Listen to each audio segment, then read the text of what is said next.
لا حول ولا قوة إلا بالله العلي العظيم. بسم الله الرحمن الرحيم. الحمد لله الذي لا يفر منعه والجمود ولا يبديه الإعطاء والجود، إذ كل معت منتقص سواه وكل مانع مذموم ما خلاه، وهو المنان بفوائد النعم وعوائد مزيد والقسم، ما اختلف عليه دهر فيختلف منه الحال، ولا كان في مكان فيجوز عليه الانتقال. الصلاة والسلام على سيدنا ومولانا أبي القاسم محمد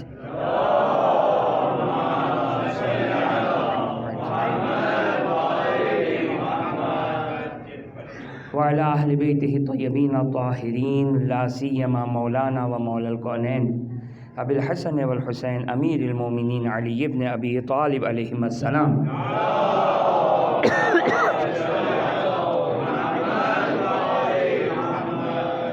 روحي وأرواح العالمين لتراب مقدمهم فداه، ولعن الدائم على أعدائهم إلى قيام يوم الدين.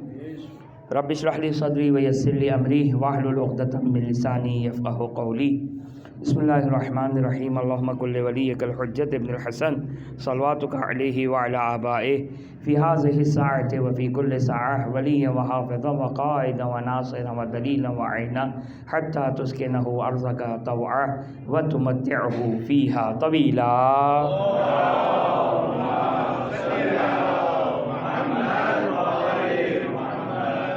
اللهم عجل لوليك الفرج واجعلنا من أنصاره وعوانه وأتباعه وشيعته والمستشهدين بين يديه. اللهم لعن أول ظالم ظلم حق محمد وآل محمد وآخر تابع له على ذلك. اللهم لعن الإصابة التي جاهدت الحسين وشايعت وبايعت وتابعت على قتله. اللهم لعنهم جميعا. أما بعد، فقد قال الله سبحانه وتعالى في كتابه الكريم: أعوذ بالله من الشيطان الرجيم. بسم الله الرحمن الرحيم. إن الذين يؤذون الله ورسوله لعنهم الله في الدنيا والآخرة. وقال الله سبحانه وتعالى في مقام آخر: قل لا أسألكم عليه أجرا إلا المودة في القربى. درود پڑھتے ہیں محمد وآل محمد.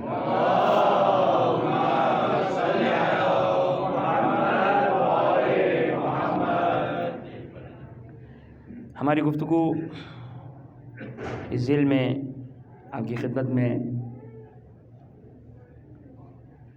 بیان کر رہے تھے ہم کہ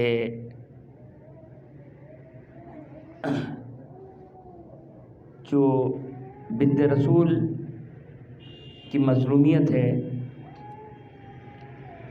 اور تاریخ کے یہ دردناک حقائق کہ جس سے انکار کرنا ممکن نہیں ہے، ممکن نہیں ہے، مسلم ثابت شدہ، حتیٰ فریقین. ایک درود پڑھ دیں محمد والے محمد.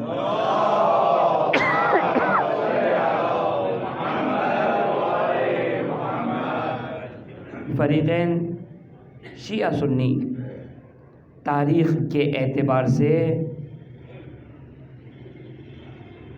بنت رسول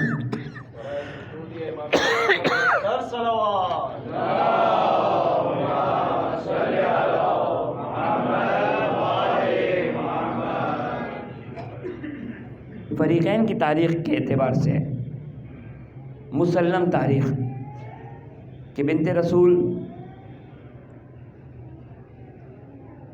مورد ظلم قرار پائیں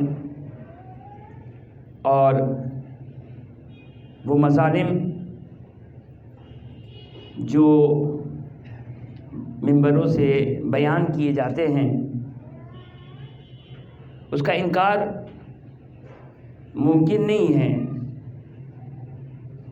اور بہرحال یہ توقع نہ کرے کہ مخالفین ان حقائق کو قبول کرے.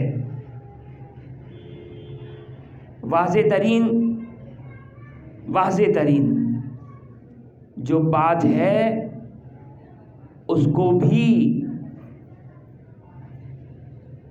قبول نہیں کیا جاتا ہے، اس کی بھی تعویلات کی جاتی ہے. کہ صحیح بخاری کا جملہ کہ جب بنت رسول فتح کا مطالبہ کرنے گئی تھی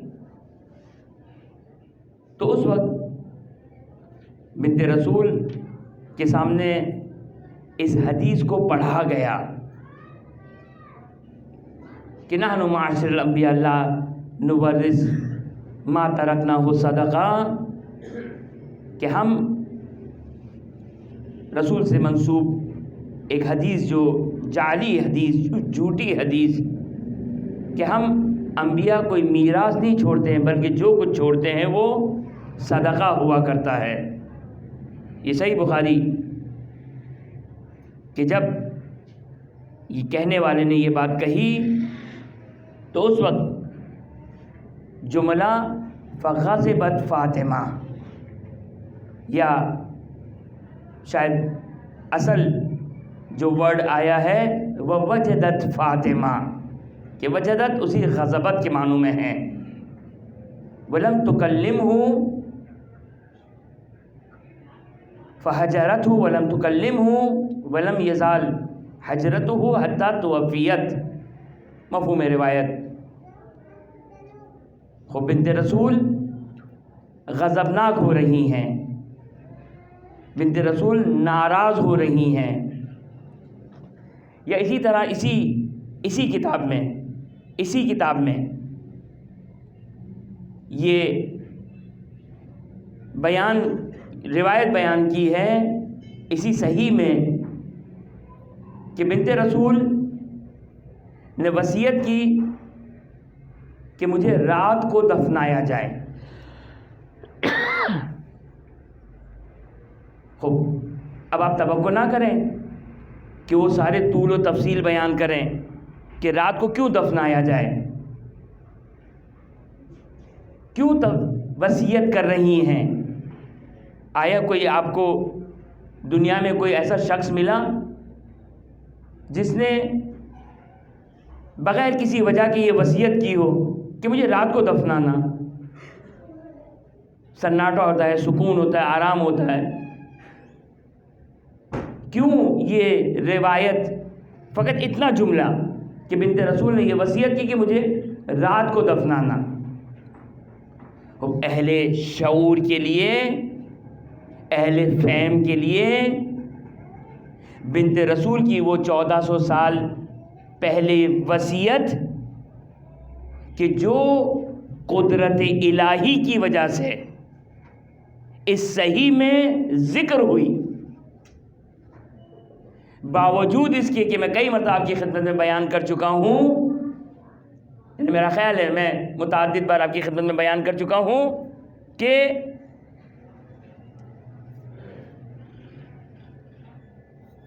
سینسر لگائے گئے، تاریخ کو چھپایا گیا، اور یہ جملہ اپنے بچوں اور جوانوں کے لیے جتنا بڑا سینسر بورڈ لگایا جائے گا اتنی ہی معتبر تاریخ بنے گی، جتنا زیادہ سینسر لگایا جائے اتنی ہی معتبر تاریخ۔ کیوں اتنی صحیح کتاب بن گئی ہے؟ کیوں اتنی صحیح کتاب بن گئی؟ کیا مگر اس میں ایسی کیا بات ہے کہ اس کو اتنا زیادہ معتبر قرار دیا کہ قرآن کے بعد سب سے معتبر ترین کتاب قرار پا رہی ہے؟ اس کی وجہ کیا ہے؟ آیا یہ وجہ ہے کہ صحیح روایت ہے؟ تو صحیح روایات تو باقی 5 کتابوں میں بھی ہے، لیکن سب سے زیادہ اس کو اعلیٰ درجہ کیوں حاصل ہوا؟ اس کا فلسفہ یہی ہے کہ میں اسے زیادہ واضح نہیں کر سکتا ہوں، لیکن یہ قدرت الہی ہے، یہ معجزہ الہی ہے۔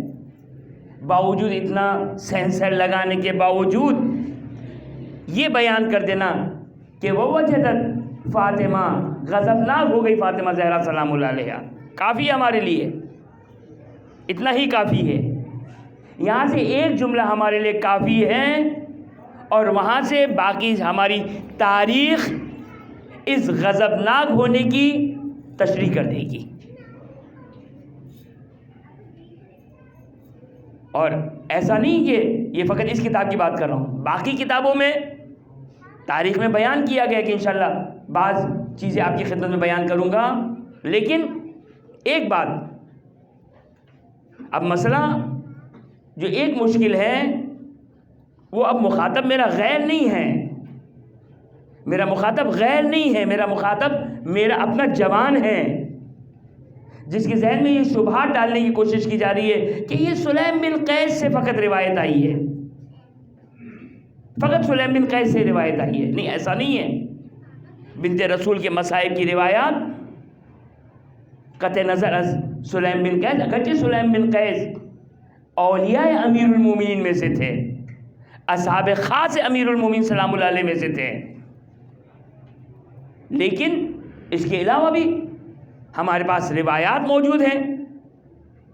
بنت رسول کی شہادت، بنت رسول کی مظلومیت، بنت رسول پر ہونے والے مصائب مختلف الفاظ کے ساتھ. اور دیکھیں یہ مسئلہ انتہائی اہم مسئلہ ہے، شاعر تشیع میں سے ہے، شاعر تشیع میں سے ہے. من يعظم شاعر اللہ فإنها من تقوى القلوب. بنت رسول پر ہونے والی ان مصیبتوں کا تذکرہ کرنا، اس پر گریہ کرنا، یہ شاعر خدا میں سے ہے. یہ کوئی ایک ضعیف کمزور حدیث نہیں کہ جس پر شیعہ ماتم کرتے ہیں یا جس کا شیعہ تذکرہ کرتے ہیں. نہیں، اس پر ایک بہت بڑی عمارت ہے کی بنیاد ہے. یہ ایک تشیع کی عمارت کی بنیاد یہی مسائل، یعنی چند مسائل میں سے ایک یہ مسئلہ ہے.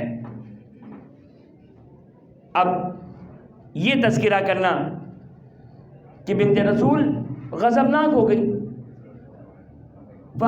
اچھا لفظ بھی دیکھیں کیا استعمال کیا، نہیں کہا اغضبت، فوجدت. وجدت، اگر وجدت کو اگر آپ لغت میں معنی کریں تو وجدت کا لغوی معنی پانا، کسی چیز کو پانا. وجدہ یعنی ایک ایسا لفظ، اگرچہ وجدہ یہاں پر غضب کے معنوں میں جتنے بھی شارحین شرح کرنے والے ہیں اس کتاب کے، یعنی صحیح بخاری کے، انہوں نے یہی ترجمہ کیا، ترجمہ اس کا یہی کرنا پڑا، اغضبت، غضبناک ہوئی. بنت رسول کا غضب ہونا، بنت رسول کا غضبناک ہونا یہ کوئی معمولی چیز نہیں ہے. بنت رسول کا غضبناک ہونا فریقین کی روایات کے لحاظ سے بنت رسول کا غضبناک ہونا رسول کا غضبناک ہونا ہے، اور رسول کا غضبناک ہونا خود خدا کا غضبناک ہونا ہے.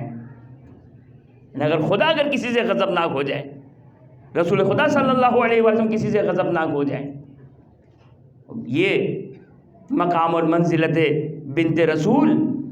بنت رسول کیا مقام ہے، کیا عظمت ہے. ایک روایت آپ کی خدمت میں بیان کروں کہ توجہ کریں کہ بنت رسول کی خلقت، بنت رسول کا وجود ایک وہ فضیلت حاصل ہے، توجہ کیجئے گا، بنت رسول کو وہ فضیلت حاصل ہے جو کسی کو حاصل نہیں، حتیٰ ختمی مرتبہ حضرت محمد مصطفیٰ صلی اللہ علیہ وآلہ وسلم.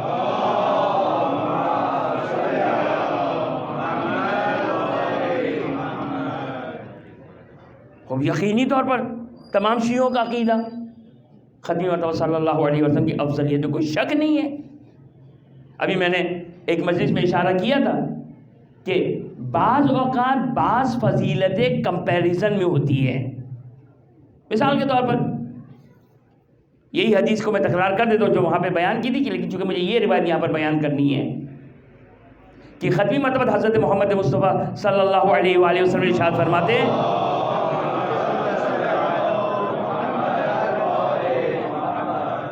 اے علی، خدا نے تمہیں 3 ایسی فضیلتیں دی ہیں جو مجھے نہیں ملی ہے. خدا نے، اہل سنت کی روایت ہے یہ، خدا نے 3 ایسی فضیلتیں جو تمہیں دی ہے ختمی مرتبہ فرماتے ہیں لیکن مجھے نہیں دی ہے وہ. اچھا، اب یہ جو فضیلت یہاں پر رسول بیان کر رہے ہیں، یہ فضیلت ذاتی فضیلت نہیں امیر المومنین کی. اب میں کل کی طرح آپ لوگ کو زیادہ تفصیل اجتہادی تفصیل میں نہیں آپ کے ذہن کو تھکانا نہیں چاہتا ہوں کہ کل جس طرح ہم نے بیان کیا تھا ایک حرام ذاتی ایک حرام غیری ہے کچھ اسی سے ملتا جلتا، لیکن میں زیادہ اگر آپ لوگ پہنچ جائے تو پہنچ جائیے گا، لیکن صرف اشارہ کرنا چاہتا ہوں کہ امیر المومنین سلام اللہ علیہ کے بارے میں رسول کا یہ فرمان، لیکن یہ فضیلت ذاتی فضیلت نہیں امیر المومنین کی، اس کو کہتے ہیں نسبی فضیلت، ایک اینگل سے یہ فضیلت ہے امیر المومنین کی، لیکن جو فضیلت بنت رسول کی میں بیان کرنے جا رہا ہوں وہ بنت رسول کی فضیلت ایسی ہے کہ بنت رسول کو یہ فضیلت ذاتی فضیلت حاصل ہے ختمی مرتبت کے اوپر، ذاتی فضیلت حاصل ہے۔ اب پہلے یہ نسبی والی سن لیں کہ امیر المومنین کو کیا کہا، امیر المومنین کو کہا رسول نے صلی اللہ علیہ وآلہ، فرماتے ہیں کہ خدا نے 3 ایسی فضیلت دی جو مجھے نہیں ملی۔ پہلی فضیلت، اب یہ در حقیقت فضیلت تو جو ہے وہ خود ختمی مرتبہ اپنی فضیلت بیان کر رہے ہیں۔ پہلی فضیلت، جیسا سسر تمہیں ملا ویسا سسر مجھے نہیں ملا، جیسی زوجہ صدیقہ تمہیں ملی مجھے نہیں ملی، جو تمہارے صلب سے جیسے 2 فرزند تمہیں ملے مجھے میرے صلب سے ہے، میرے بیٹے، لیکن میرے صلب سے نہیں ہے، تمہارے صلب سے ہے۔ اچھا، اب یہ اس کو کہتے ہیں یہ ذاتی فضیلت نہیں ہے، یعنی یہ فضیلت کیا ہے، کمپیریزن میں ہے، اس وجہ سے فضیلت ہے، اس وجہ سے فضیلت ہے۔ اب ایک چھوٹی سی مثال دے دوں، آپ لوگ کی اجازت سے ایک درود پڑھ دیں محمد وآل محمد پر۔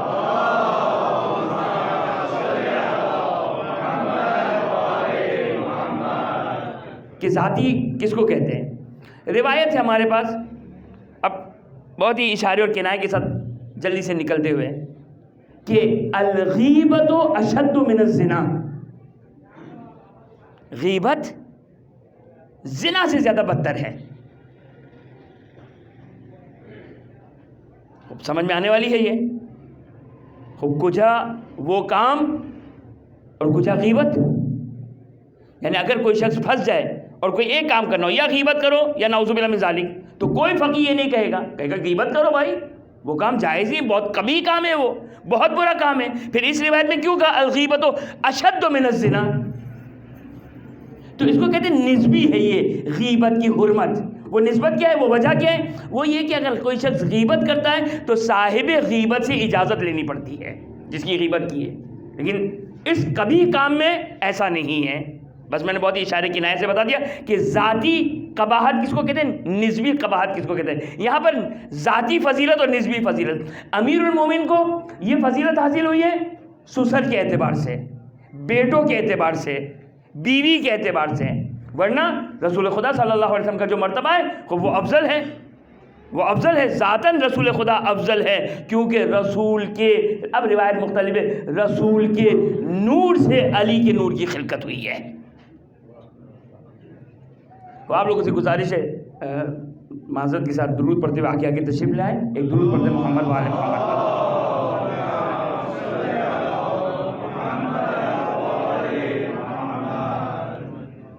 اب یہ فضیلت امیر المومنین سلام اللہ علیہ کی ذاتی نہیں ہے لیکن فضیلت ہے۔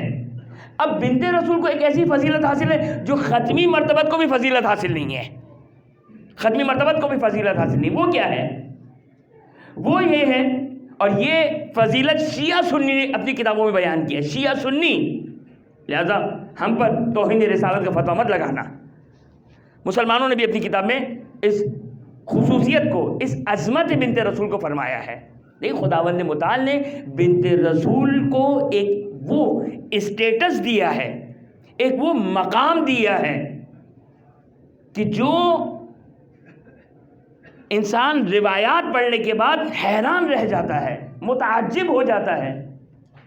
وہ مشہور و معروف حدیث قدسی، وہ مشہور و معروف حدیث قدسی کہ لولا فاطمہ لما خلقتکما، مشہور و معروف حدیث قدسی، یعنی واقعاً یہ ایک مرتبہ دیا جا رہا ہے، صحیح ہے، یقینی طور پر ختمی مرتبہ کی فضیلت اپنے مقام پر، لیکن خداوند متعال اس حدیث کے نقل کے مطابق ایک مقام عطا کر رہا ہے کہ اگر وجود مبارک بنت رسول نہ ہوتا تو اے محمد صلی اللہ علیہ وآلہ میں تم کو اور علی کو خلق نہ کرتا۔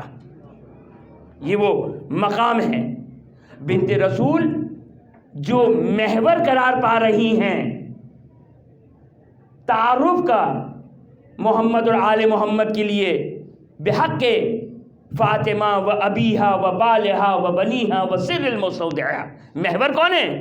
بنت رسول کی شخصیت، بنت رسول کی ہستی.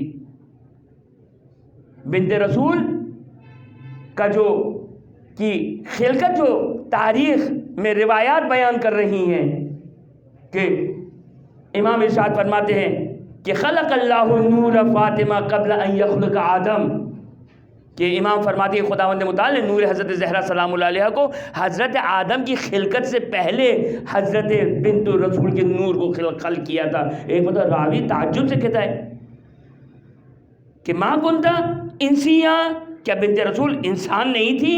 کیوں انسان کا سلسلہ کہاں سے ہے؟ حضرت آدم سے ہے. حضرت آدم وہ پہلی ہستی ہے، وہ پہلی شخصیت ہے جہاں سے انسانوں کا تذکرہ ہوا. خوب اگر حضرت بنت رسول کا تذکرہ حضرت آدم سے بعض روایتوں میں 2,00,000 سال پہلے. اچھا 2,00,000 سال بھی کون سے 2,00,000 سال؟ خلق اللہ خلقنی و خلق علی و فاطمہ والحسن والحسین لا سماء مبنیہ ولا ارض مدہیہ ولا شمس ولا قمرہ. بھائی دن اور رات تو زمین اور سورج کی گرد سے تشکیل پاتے ہیں. یہ کون سے 2,00,000 ہیں؟ 2,00,000 سال پہلے سے پہلے. یہ ہماری فہم سے بالا تر ہے. بس امام فرماتے ہیں اس روایت کے مطابق کہ بنت رسول کو خداوند نے حضرت آدم کی خلقت سے پہلے خلق کیا. تو راوی سوال کرتا ہے ماں کنت انسیہ، مگر کیا بنت رسول انسان نہیں ہے؟ اس وقت امام فرماتے ہیں کہ فاطمہ سلام اللہ علیہ حورا انسیہ، یعنی یہ وہ ذات ہے جو مرکب ہے نور اور انسان سے، نور و انسان سے مرکب ہے. لہذا یہاں پر پھر امام تشریح کرتے ہیں کہ خداوند متعال نے، توجہ کیجئے گا، خداوند متعال نے حضرت آدم کی خلقت سے پہلے حضرت بنت رسول کے نور کو خلق کیا. اب توجہ کریں، وہ خصوصیت یہاں تک تو محمد و آل محمد علیہ السلام شریک ہیں، یہاں تک تو سب کے سب محمد و آل محمد اس خصوصیت میں شریک ہے. اب وہ خصوصیت جو صرف بنت رسول کے ساتھ مخصوص ہے، صرف بنت رسول کے ساتھ مخصوص ہے، وہ کیا ہے؟ وہ یہ ہے کہ امام فرماتے ہیں کہ خداوند متعال نے حضرت آدم کو خلق کیا. وَيَخْرُجَنِي مِن صُلْبِ آدم، مجھے حضرت آدم کے صلب سے خارج کیا گیا، یعنی میں ختمی مرتبہ صلی اللہ علیہ وآلہ وسلم میں صلب حضرت آدم میں تھا. میں حضرت آدم سے لے کر 1,00,000، اب سارے کے سارے انبیاء تو ان کے آبا و اجداد میں سے نہیں تھے، لیکن جتنے بھی انبیاء تھے یا باقی آبا و اجداد کے جو موحد تھے، ہاں یاد رکھیے گا، انبیاء اور ائمہ اطہار علیہ السلام کے تمام آبا و اجداد کون ہوا کرتے ہیں؟ موحد. بلکہ 1,24,000 انبیاء کے جو آبا و اجداد ہوتے ہیں وہ موحد ہوا کرتے ہیں، توحید پرست ہوا کرتے ہیں.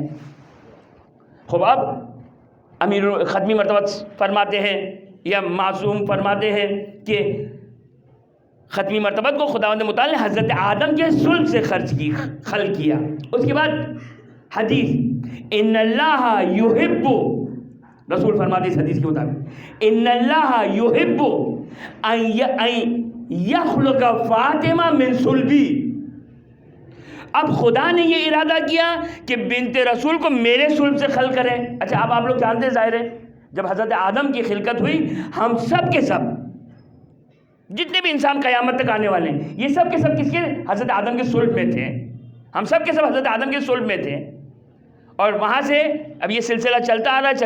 جب تک انسانوں کا سلسلہ چلتا آ رہا ہے وہی حضرت آدم کے صلب سے ہی چلتے آ رہے ہیں، حتیٰ خود ختمی مرتبہ صلی اللہ علیہ وسلم. باقی 1,23,000 انبیاء کو تو چھوڑ دیں، خود ختمی مرتبہ صلی اللہ علیہ وسلم صلب میں حضرت آدم میں ہے. باقی ائمہ وہ ظاہر ہے وہ رسول کی مشہور و معروف حدیث کہ میں اور تم ایک ہی نور تھے اور حضرت آدم کے صلب میں قرار پائے، اور جب حضرت عبد المطلب پر پہنچے تو ہمارا نور 2 نور میں تقسیم ہو گیا، ایک حضرت ابو طالب میں اور ایک حضرت عبداللہ میں سلام اللہ علیہما. تو یہ نور ختمی مرتبت کہ تمام کے تمام انبیاء کے اسلاف سے چل رہا ہے. اب ختمی مرتبہ سے روایت کے مطابق فرماتے ہیں خدا نے مجھے تو حضرت آدم کے صلب سے خلق کیا. اب خدا نے جب حضرت بنت رسول کو یعنی میری بیٹی کو میرے صلب سے خلق کرنے کا ارادہ کیا تو کیا کیا؟ کیا کیا؟ مجھے جنت میں بلایا، اپنے پاس بلایا، مجھے اپنے پاس بلایا. لما اسری بھی لیلۃ المعراج، جب مجھے شب معراج جب مجھے سیر کرائی گئی، حضرت آدم کے حضرت جبرائیل کے ساتھ مجھے سیر کرائی گئی تو جنت میں ایک درخت کے پاس پہنچا. میں جنت میں ایک درخت کے پاس پہنچا. جب میں اس درخت کے پاس پہنچا تو ایک، اب روایات بیان کرتی ہے مختلف، لیکن جو مشہور روایت ہے سیب کا درخت تھا. اچھا یہ سیب کون سا تھا؟ روایت ایک اور روایت بیان کرتی ہے یہ سیب کون سا سیب تھا. یہ سیب روایت کا جملہ ہے کہ خلق اللہ بیدہ وادخرہ لنبیہ. یہ وہ سیب تھا جو خود خدا نے اپنے ہاتھوں سے بنایا تھا. اب خدا کیا، خدا کے ہاتھ کیا، خدا کا بنانا کیا. میں ہمیشہ ایک جملہ کہتا ہوں، یہ سارے فضائل وہ ہے جس میں ہمیں فضیلت سمجھ میں آتی ہے، حقیقت سمجھ میں نہیں آتی ہے. کیا فضیلت ہے یہ معلوم ہو گیا نا بس، اس سے زیادہ. اچھا بعض لوگ ہوتے بڑے اسمارٹ لوگ بننے کی کوشش کرتے ہیں، ان حدیثوں کو سننے کے بعد لحاف اوڑھتے ہیں اور لحاف ہونے کے بعد اب خود بنانے کی کوشش کرتے ہیں. نہیں، یہ انسان کو گمراہ کرنے کی. جو آئمہ نے بتایا وہ لے لو. اگر اس سے زیادہ اگر ہمارے مخ میں صلاحیت ہوتی تو آئمہ ہمیں بتا دیتے. دشمنان اہل بیت پہ لعنت. ابھی میں نے کوئی ایسی تذکرہ نہیں کیا. ایک درود پڑھ دے محمد وآل محمد. ارے قبلہ یا اللہ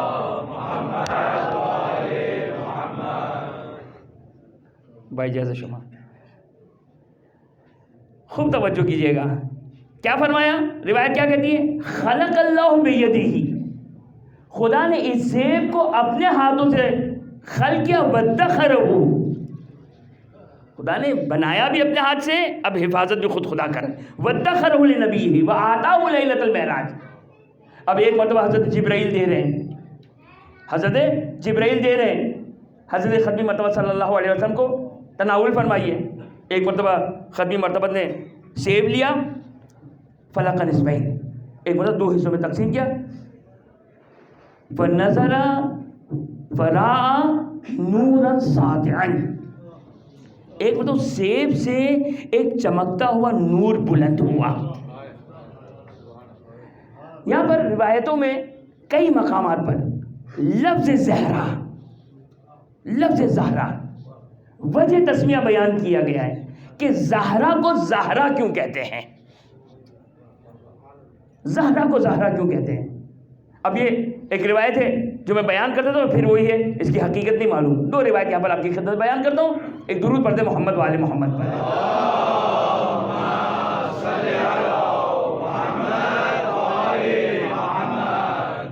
ایک روایت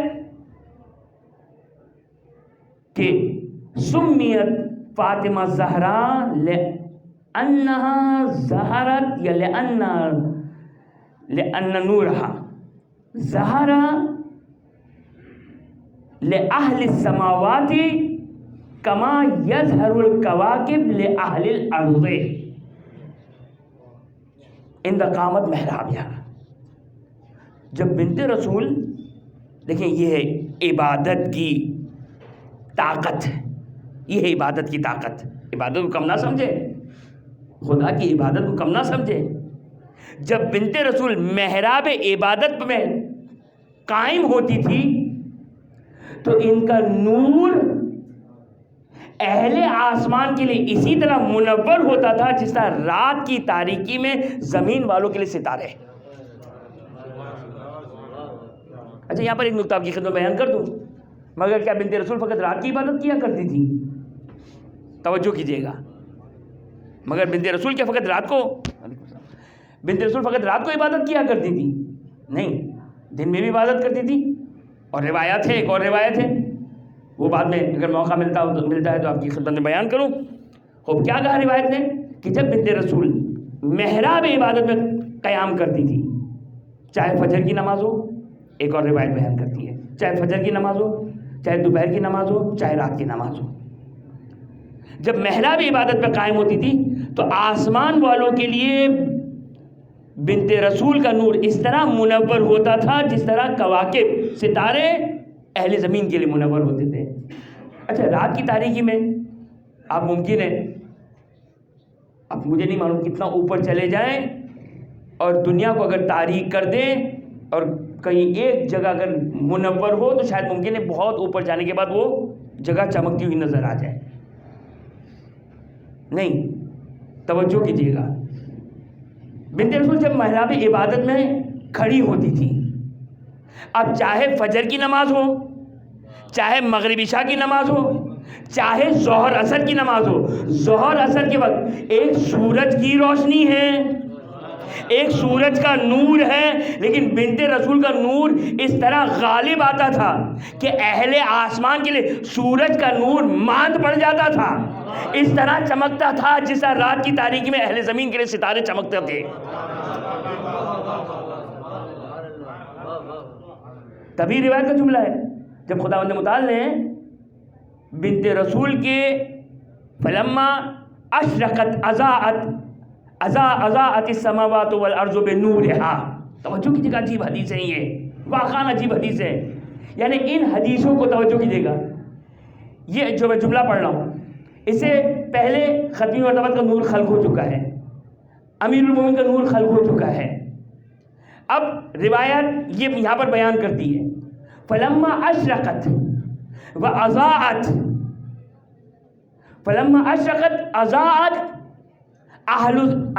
السماوات والارض بنورها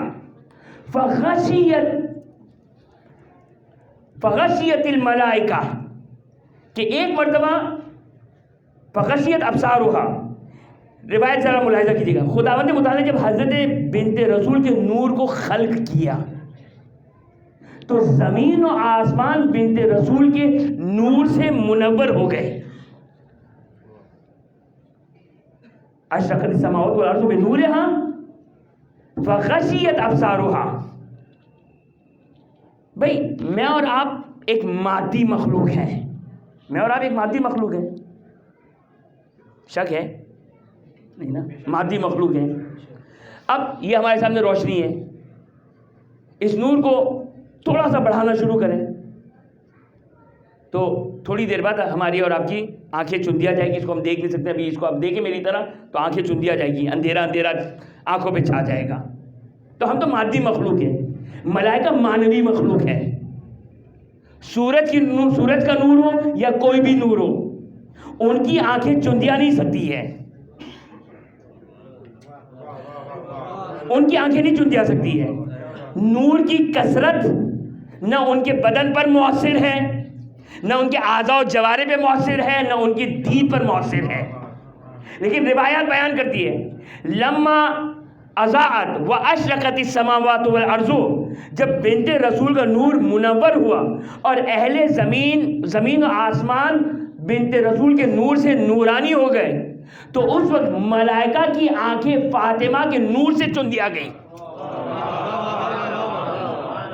اب کیا فاطمہ کا نور نہ وہ حقیقت معلوم نہ ملائکہ کی حقیقت ہمیں معلوم، لیکن یہ بتا رہا ہے کہ ملائکہ کے نور نے، بنت رسول کے نور نے ملائکہ کو بھی پریشان کر دیا، کہا الہنا ما ھذا النور، خدا یہ کون سا نور ہے، اس سے پہلے ہم نے یہ کوئی نور نہیں دیکھا، کہا ھذا نور من نوری، یہ میرے نور سے نور ہے، یہ میرے نور سے نور ہے۔ اب آپ نے ملاحظہ فرمایا یہ بنت رسول زہرا، ایک مرتبہ رسول خدا نے سیب کے 2 ٹکڑے کیے، سیب کے 2 ٹکڑے کیے اور وہاں سے ایک نور منور ہوا، روایت کا جملہ ہے۔ اب دیکھیں وہی والی بات ہے، بہت ساری فضیلت کی باتیں جس طرح ہمیں سمجھ میں نہیں آتی، اس قسم کی کچھ گرے ہوتی ہے روایتوں میں جو ہماری فہم سے بالاتر ہیں، لہذا رد علمہ الی اہلہ، ان کا علم ہمیں معلوم ہے محمد و آل محمد پاک و پاکیزہ ہستیاں ہیں اور ان سے زیادہ افضل کوئی نہیں۔ ایک مرتبہ وہ سیب کو دو حصوں میں تقسیم کیا، جناب جبریل نے کہا کلھا ولا تخف، کھائیے گھبرائیے نہیں۔ ہذہ نور فاطمہ سمیت منصورہ فی السماء وفی الارض فاطمہ، کھائیے، یہ نور فاطمہ ہے کہ جو آسمانوں پر منصورہ کے نام سے مشہور ہے اور زمین پر فاطمہ کے نام سے مشہور ہے۔ اور محمد والے محمد صلوات۔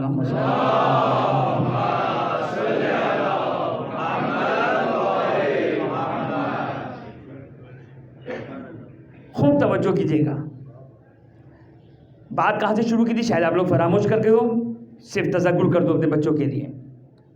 جب حضرت آدم کی خلقت ہوئی تو حضرت آدم کے صلب میں ختمی مرتبت کو قرار دیا، حضرت آدم کی صلب میں ختمی مرتبت کو قرار دیا، ختمی مرتبت کے نور کو قرار دیا۔ امیر المومنین اور باقی اہل بیت اطہار علیہ السلام کو صلب آدم میں قرار دیا۔ رسول کیا فرماتے ہیں؟ رسول فرماتے ہیں جب خداوند متعال نے فاطمہ کو خلق کرنے کا ارادہ کیا، جب مجھے خلق کرنے کا ارادہ کیا تھا تو حضرت عبداللہ کو معراج کی سیر نہیں کروائی تھی، جب علی کو خلق کرنے کا ارادہ کیا تو حضرت ابو طالب کو آسمانوں پر معراج کی سیر نہیں کروائی گئی تھی، لیکن جب فاطمہ کو خلق کرنے کا خدا نے ارادہ کیا تو اب مجھے آسمان پر خدا بلا رہا ہے۔ ایک مرتبہ مجھے اس پھل کے، اس سیب کے درخت کے پاس لے جایا گیا، وہ ساری داستان آپ نے ملاحظہ فرمائی۔ ایک مرتبہ میں نے سیب کھایا، اب جو سیب میں نے کھایا تو اب میرے صلب میں فاطمہ زہرا سلام اللہ علیہ آ گئی۔ یعنی جب آدم زمین پر آئے، اگر جب آدم زمین پر آئے تو حضرت آدم سے لے کر قیامت تک ہر انسان صلب آدم میں قرار پایا جز فاطمہ الزہرا سلام اللہ علیہا۔ یہ وہ خصوصیت ہے، یہ وہ فضیلت ہے، نہ رسول خدا کو حاصل ہے نہ امیر المومنین کو حاصل ہے۔ ایک درود پڑھ دے محمد و آل محمد پر۔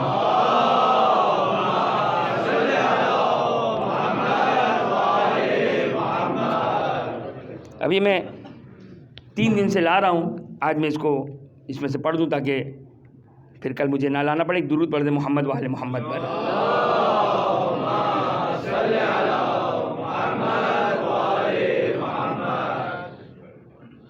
بنت رسول کی مظلومیت، بنت رسول کے مصائب، دیکھیں توجہ کریں، ایک جملہ کہہ رہا ہوں، دعا کریں کہ جملے کی حد تک ہی رہوں، زیادہ تشریح میں نہ چلا جاؤں، پھر ورنہ یہ حدیث پہ رہ جائے گی۔ یہ ہم نے ایک حد تک، ظاہر ہے خود روایت کہتی ہے کہ انما سمیت فاطمہ لأن الناس فتموا عن معرفتها، فاطمہ زہرا سلام اللہ کو فاطمہ ہی اسی لیے کہتے ہیں کہ لوگ ان کی معرفت سے جدا ہیں، نہیں سمجھ سکتے ہیں۔ وہ مقام ہے، وہ منزلت ہے، وہ عظمت ہے بنت رسول کی، نہیں سمجھ سکتے ہم۔ اور واقعاً انسان عاجز ہے۔ وہ بنت رسول جو نہ مقام نبوت میں نظر آ رہی ہیں، نہ مقام امامت و ولایت میں نظر آ رہی ہیں، لیکن عجیب ہے یہی بنت رسول جب رسالت اور نبوت کی حفاظت کی بات آتی ہے تو یہی فاطمہ ہمیں آگے آگے نظر آتی ہے، جب ولایت کی حفاظت میں نظر آتی ہے تو یہ اپنی جان کو قربان کر دیتی ہے۔ یہ ہے بنت رسول۔ بنت رسول وہ ہیں، توجہ کیجیے گا، بنت رسول وہ ہیں کہ جن پر خدا اعتماد کر رہا ہے نبوت کی حفاظت کے لیے بھی اور ولایت اور امامت کی حفاظت کے لیے بھی اعتماد کر رہا ہے خدا، مذاق نہیں ہے۔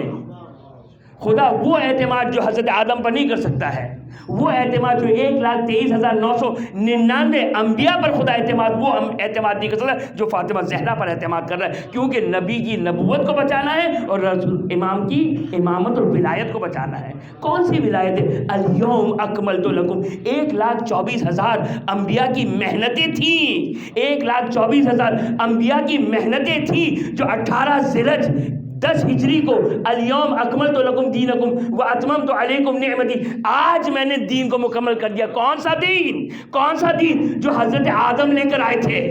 حضرت آدم سے لے کر 1,23,999 انبیاء اس دین کو لے کر آئے اور اس دین کو تکمیل کیا۔ ختمی مرتبہ صلی اللہ علیہ وآلہ وسلم نے تمام کے تمام احکامات، تمام کا تمام دین بیان ہو گیا۔ ایک حکم رہ گیا، وہ جو ولایت امیر المومنین، کہ جس اعلان کے بعد قرآن کی یہ سند نازل ہو رہی ہے، قرآن کی یہ آیت نازل ہو رہی ہے۔ الیوم، آج کا وہ دن ہے 18 ذی الحجہ 10 ہجری، کہ حضرت آدم کی جو محنت تھی وہ رنگ لا رہی ہے، دین مکمل ہو گیا، نعمتیں تمام ہو گئی۔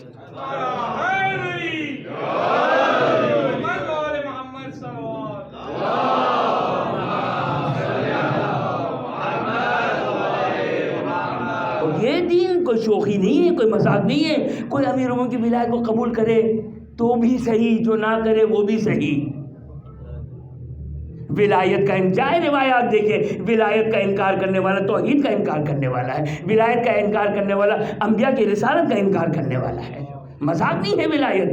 بنت رسول، اگر یہ ایسا ہی مسئلہ تھا کہ ولایت ہو یا نہ کوئی پرابلم نہیں ہے، انسان ہدایت یافتہ ہے، امامت ہو یا نہ ہو کوئی فرق نہیں پڑتا، تو وہ ہستی کہ لولا فاطمہ لما خلقتکما پھر کس بات پر قربان ہو رہی ہیں؟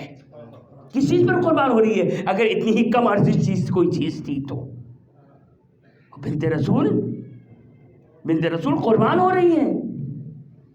بنت رسول وہ ہستی کہ جن کو ہم نے چند روایتوں میں ملاحظہ کیا، ہماری فہم سے بالا تر، ہماری سمجھ سے بالا تر، وہ بنت رسول کہ جو عجیب ہستی نظر آتی ہیں، ہمیں عجیب شخصیت نظر آتی ہیں۔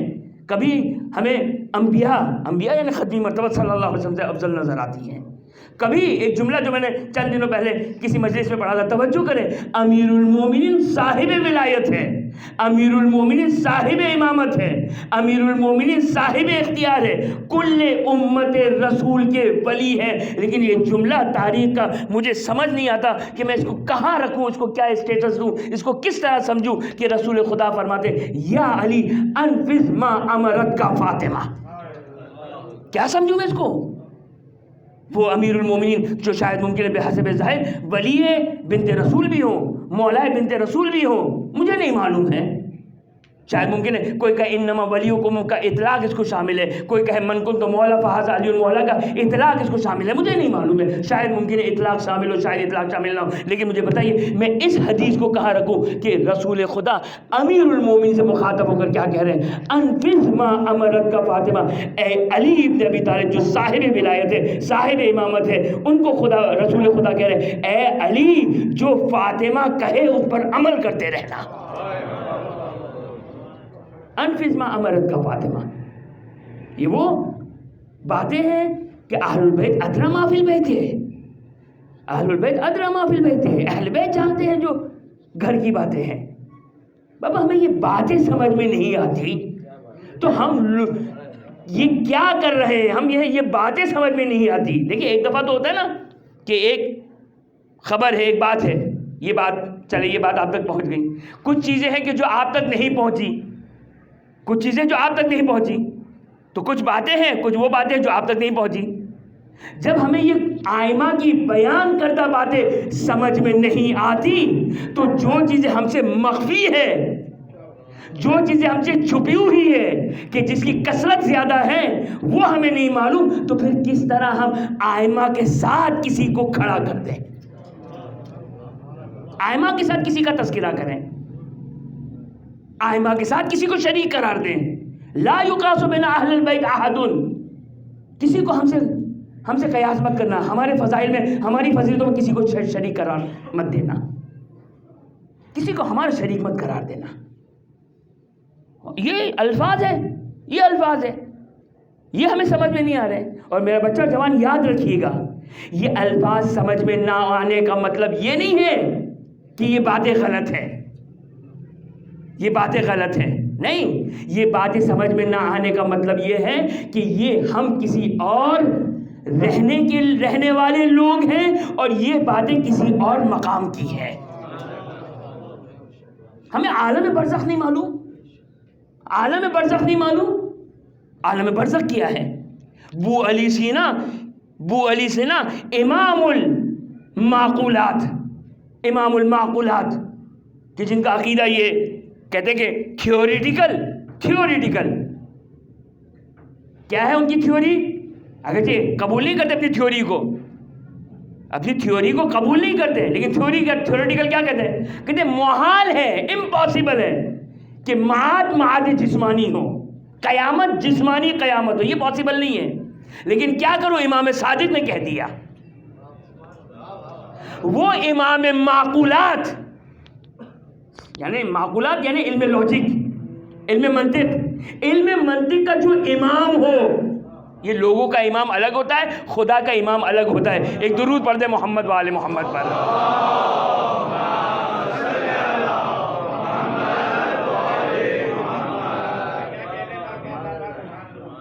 کہ خدا کا بنایا ہوا امام کہیں پھنستا نہیں ہے۔ یہ امام معقولات کا حال یہ ہے۔ بولا میری تھیوری یہ کہتی ہے جسمانی محال ہے، امپاسبل، لیکن امام صادق نے کہہ دیا ختم ہو گئی، قبول کرتا ہوں میں۔ کیوں؟ اس لیے کہ وہ بھی جانتا ہے کہ بھائی میں عالم مادہ میں زندگی گزار رہا ہوں، عالم میٹر میں زندگی گزار رہا ہوں، وہ عالم برزخ ماورائے مادہ ہے، یہ ہماری پہنچ سے بالا تر ہے۔ لہذا یہ وہ الفاظ ہیں جو اہل بیت اطہار علیہ السلام کی تعریف میں جو الفاظ آئے۔ اب میں جلدی اس روایت کو بیان کر دوں، درود پڑھ دیں محمد و آل محمد پر۔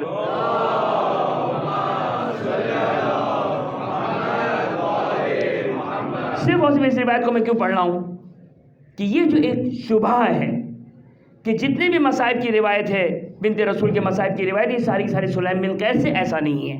روایت ہے امالی صدوق کی روایت ہے، اور امالی صدوق یعنی خود شیخ صدوق سلیم بن قیس سے اس روایت کو نقل نہیں کرتے ہیں۔ خوب امالی صدوق کی روایت ہے۔ اب اس کے بعد ارشاد القلوب ان کے بعد کی کتاب ہے، مختصر بھی بعد کی کتاب ہے۔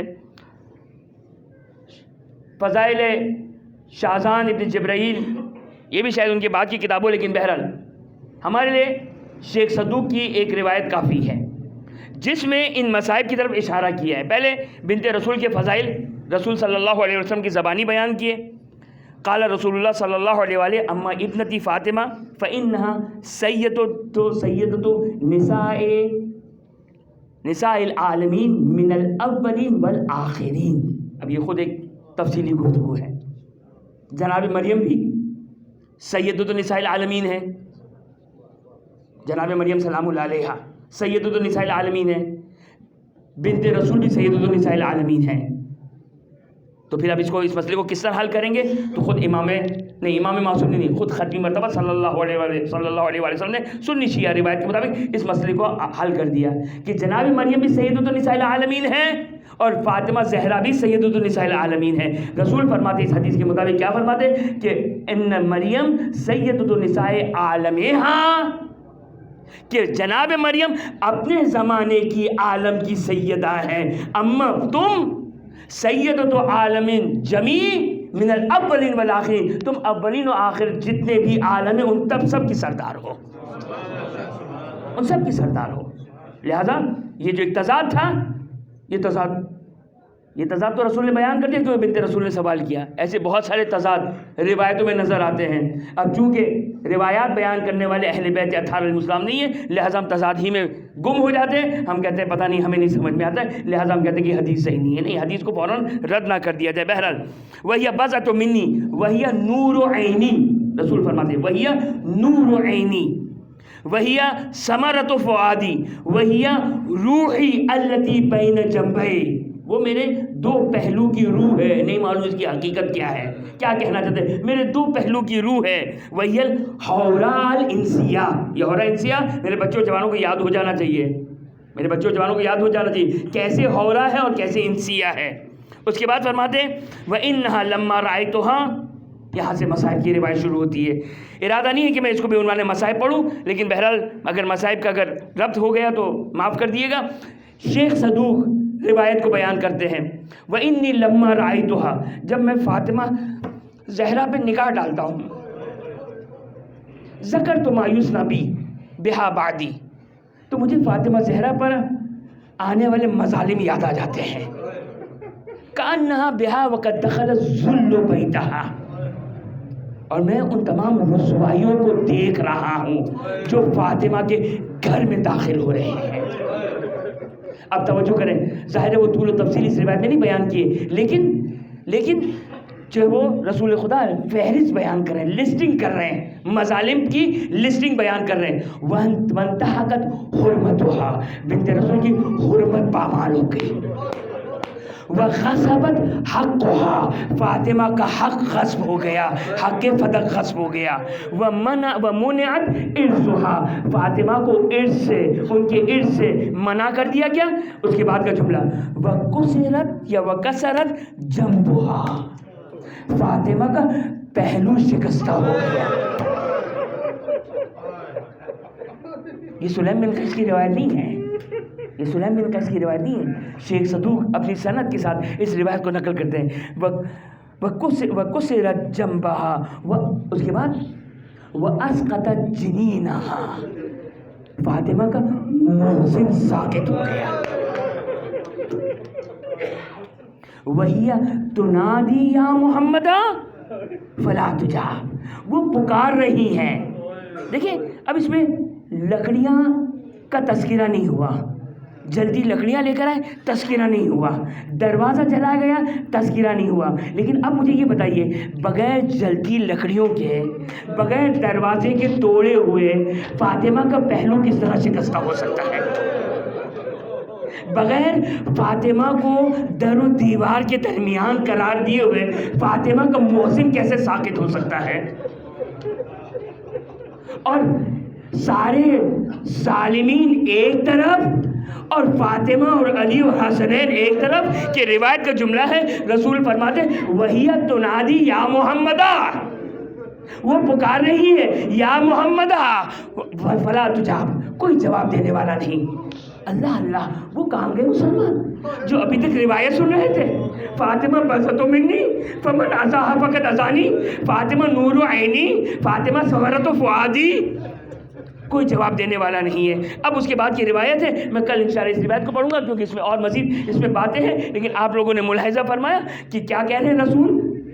تو نادا ہو، فاطمہ پکار رہی ہے فلا تجاب، کوئی فاطمہ کو جواب دینے والا نہیں، کوئی فاطمہ کو جواب نہیں دے رہا۔ عزادارو، داستان بہت طویل ہے، مصائب بہت زیادہ ہیں، ان مختصر مجالس میں تمام مصائب کی طول و تفصیل بیان نہیں ہو سکتے ہیں، لیکن میں آپ کو آج اجازت دے دیں، شب جمعہ ہے، دو روایتوں کو بیان کر دوں، دو مظلومیت کو بیان کر دوں بنت رسول کی۔ دیکھیں بنت رسول کے لیے سب سے بڑی مصیبت، بہت سارے مصائب تھے نا، بنت رسول کے بہت سارے مصائب تھے، بنت رسول کا پہلو بھی شکستہ ہوا، بنت رسول کا محسن بھی مارا گیا، بنت رسول پکار رہی ہے یا ابتا یا رسول اللہ، کوئی جواب دینے والا نہیں۔ لیکن بنت رسول کی ان مصائب میں جو سب سے بڑی مصیبت تاریخ کی روایات بیان کرتی ہیں، بلکہ خود بنت رسول کا جملہ بیان کرتا ہے، وہ کیا ہے؟ وہ یہ ہے کہ بنت رسول کے لیے سب سے بڑی مصیبت کیا تھی؟ اپنے بابا کی جدائی تھی، اپنے بابا کی جدائی تھی۔ تبھی مقاتل بیان کرتے ہیں، تبھی مقاتل بیان کرتے ہیں کہ جب بنت رسول جب رسول خدا کا انتقال ہو گیا، بلکہ یوں کہو جب رسول خدا کی شہادت ہو گئی نا، جب رسول خدا کی شہادت ہو گئی تو ایک مرتبہ جناب بلال برداشت نہیں کر سکے، آقا کی جدائی کو برداشت نہ کر سکے۔ ایک مرتبہ کیسے برداشت کرتے ہیں؟ محراب پر نگاہ پڑے تو رسول یاد آ جائے، گلدستہ اذان پر جائے تو رسول یاد آ جائے، نماز کی اوقات آئے تو رسول یاد آ جائے۔ لہٰذا بلال نے کیا کیا؟ بلال نے شہر مدینہ چھوڑ دیا، بلال نے شہر مدینہ چھوڑ دیا۔ ایک مرتبہ بلال شہر مدینہ سے چلے گئے، شام کی طرف چلے گئے کسی غرض سے، کسی کام سے۔ ایک مرتبہ بلال کسی کام سے شہر مدینہ میں تشریف لائے، شہر مدینہ میں تشریف لائے۔ ایک مرتبہ بنت رسول کو پتہ چلا جناب بلال آیا ہے، بابا کا مؤذن آیا ہے، بابا کا مؤذن آیا ہے. کافی دن گزر گئے, اپنے بابا کی اذان نہیں سنی. ایک مرتبہ جناب بلال تک پیغام پہنچایا, ایک مرتبہ بلال تک گزارش پہنچی. کیا گزارش پہنچی؟ اے بابا کے مؤذن, ایک مرتبہ بابا کی اذان دیتے. ابھی تک نظر کیے ہوئے تھے, عہد کیا تھا اب کسی کے لیے اذان نہ کہوں گا, لیکن اب تو بذائے تو رسول کا حکم آ گیا, بذائے رسول کا حکم آ گیا. ایک مرتبہ گلدست سے اذان بجاتے ہیں, اب فریاد کو بلند کرتے ہیں. اللہ اکبر کی فریاد بلند ہوئی. روایت بیان کرتی ہے, توجہ کیجیے گا, یہ مختلف روایات ہیں, مختلف مذاہب کی روایت ہے. یہ سب سلیم بن قیس سے روایات بیان نہیں کی, بلکہ مختلف تاریخ میں آئے. ایک مرتبہ علامہ مجلسی کتاب بہار میں اس روایت کو نقل کرتے, جیسے ہی بلال کی آواز بلند ہوئی, فاطمہ کو اپنا بابا یاد آ گیا. فاطمہ کو بابا یاد آ گیا. اشہد ان لا الہ الا اللہ کی فریاد بلند ہوئی. عجب نہیں, فاطمہ نے ایک ہاتھ میں امامہ تھاما ہو, ایک ہاتھ میں عصا لیا ہو, اور ایک حجرے سے دوسرے حجرے میں اپنے بابا کو آواز دے رہی, بابا جان تیار ہو جائیے, آمادہ ہو جائیے. بلال نے اذان دینا شروع کر دی. مقاتل بیان کرتے ہیں, بلال بہار الانوار میں علامہ مجلسی نقل کرتے, جیسے ہی بلال نے اشہد ان محمد رسول اللہ کی فریاد کو بلند کیا, ارے مدینے میں کوہرام برپا ہو گیا, مدینے میں کوہرام برپا ہو گیا. فاطمہ زہرا گھس کھا کے گر گئی. ایک مرتبہ اہل مدینہ نے چیخ کر کہا, بلال اپنی آواز کو بند کر دو, اپنی آذان کو بند کر دو. ارے بنت رسول اس دنیا سے چلی گئی. ہاتھ جوڑ کے کہوں گا, نہیں, اہل مدینہ بنت رسول اس طرح دنیا سے نہیں جائیں گی. ہائے بنت رسول, ابھی در و دیوار کے درمیان ابھی آنے والا کوڑا لے کر آ رہا, جلدی لکڑیاں لے کر آ رہا. آزادارو ایک جملہ سن لیں. مصائب کی طول و تفصیل میں یہ بیان نہیں کیا جا سکتا ہے, لیکن ایک جملہ سن لیں. معاف کر دیے گا آزادارو, یہ جملہ بڑا سخت جملہ ہے, معاف کر دیے گا. بنت رسول کو ایک مرتبہ تماچا نہیں مارا گیا تھا, بنت رسول کو ایک کوڑا نہیں مارا گیا تھا. بنت رسول پر ایک مرتبہ لاتیں نہیں چلائی گئی. ارے بنت رسول ایک مرتبہ دربار جا رہی ہے. وہ مصائب کی روایت کل انشاءاللہ بیان کروں گا. بنت رسول دربار گئی. ایک مرتبہ, مجھے نہیں معلوم, اسے کہ تاریخ میں وضاحت نہیں ہے. ہائے, کئی مرتبہ بنت رسول جا رہی ہے, فدق کا سوال کرنے جا رہی ہے, خالی ہاتھ لوٹ رہی ہے. ہائے, اس مرتبہ ایک مرتبہ بنت رسول کو تحریر مل گئی. ایک مرتبہ بنت رسول دربار سے نکل رہی ہے. احتجاج تبرسی کی روایت, ایک یہ جو روایت بیان کر رہا ہوں احتجاج تبرسی, تفسیر قمی میں صحیح سند کے ساتھ اسی مفہوم کی روایت موجود ہے, صحیح سند کے ساتھ. ایک مرتبہ احتجاج تبرسی میں یہ روایت اس طرح ملتی ہے کہ ایک مرتبہ بنت رسول جب دربار سے نکلی, ہاتھ میں تحریر ہے, ایک گلی کے درمیان تک پہنچی, وہ ملعون آیا, بنت رسول کا راستہ روکا, سوال کر رہا ہے, کہاں سے آ رہی؟ کہا کہ دربار سے آ رہی ہوں. کہا کہ ہاتھ میں کیا ہے؟ بنت رسول نے اس ملعون سے اس تحریر کو چھپایا, دینے سے انکار کیا. معاف کر دیے گا سادارو. ایک مرتبہ بنت رسول پر لاتیں چلانا شروع کی. بنت رسول زمین پر گری, کھڑی ہوئی. ایک مرتبہ اس ملعون نے ہاتھوں کو بلند کیا, بنت رسول کے پھولتے رخساروں پر تماچا, بنت رسول کے گوشت مارے. عزادارو, بنت رسول کو کئی مرتبہ تماچے مارے گئے, بنت رسول کو کئی کوڑے مارے گئے, کبھی بازو پہ, کبھی پہلو پہ, کبھی بنت رسول کے مارنے والا چہرے پر کوڑا.